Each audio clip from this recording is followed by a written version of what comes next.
आप रह करके स्वाध्याय के लिए आपकी स्मृति में आ भी सकता है।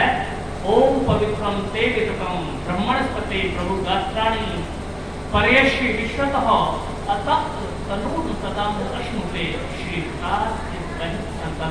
मंत्र के 4 चरण हैं और मंत्र के एक चरण पर भी हम जब विचार करेंगे तो समय लग ही जाता है। एक ही चरण पर हमें विचार करना है, जो तीसरा चरण है अतप्त तनून तदाम अश्नुते। तप्त माने तपा हुआ, अतप्त माने निषेधात्मक, बिना तपा, अपरिपक्व, कच्चा।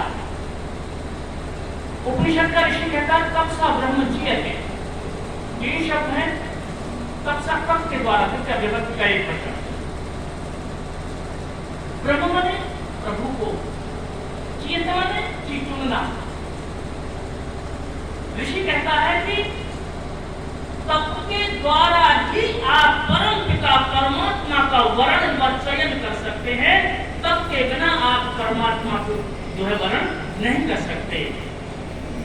इसको इस मंत्र में इंगित किया, या मंत्र ने के भाव से लेकर के ऋषि ने उपनिषद में लिखा है तब सब होनी चाहिए।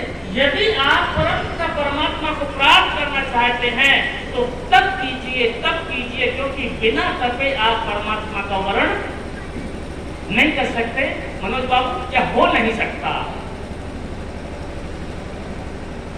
तो हम थोड़ा सा तप पर विचार करते हैं। अतप्त तनून तदाम अश्नुते। मैं संसार के लोगों, यदि आप परमपिता परमात्मा की प्राप्ति करना चाहते हैं अथवा आप परमपिता परमात्मा की चरण शरण में जाना चाहते हैं तो इसके लिए एक ही रास्ता है, वो है तप का मार्ग है। आप तप कर सकते हैं तो उसकी शरण को प्राप्त कर सकते हैं। यदि आप तप नहीं कर सकते तो उसकी शरण को प्राप्त आप नहीं हो सकते। जैसे कि लौकिक एक उदाहरण आप ले सकते हैं कि यदि आप किसी डिस्ट्रिक्ट का डीएम बनना चाहते हैं तो पहले आईएएस करके आइएगा। आप आईएएस कर सकते हैं तो लेकिन डीएम बन भी सकते हैं, और यदि आप आईएएस नहीं कर सकते तो आप डीएम नहीं बन सकते। आप तपस्वी हो सकते हैं, तब कर सकते हैं तो ही आप परमात्मा का वर्ण कर सकते हैं, अन्यथा इसके अलावा कोई रास्ता नहीं है। तो पवित्र आत्माओं, इस पर हम विचार करें। तप शब्द में कितने अक्षर हैं? 2, त और प। तप शब्द में 2 अक्षर है। तप माने है क्या? तो इसे पुनः फिर नहीं बोल पाएंगे, इसलिए अभी बोल देते हैं कि अग्नि से तापने को तप नहीं कहते।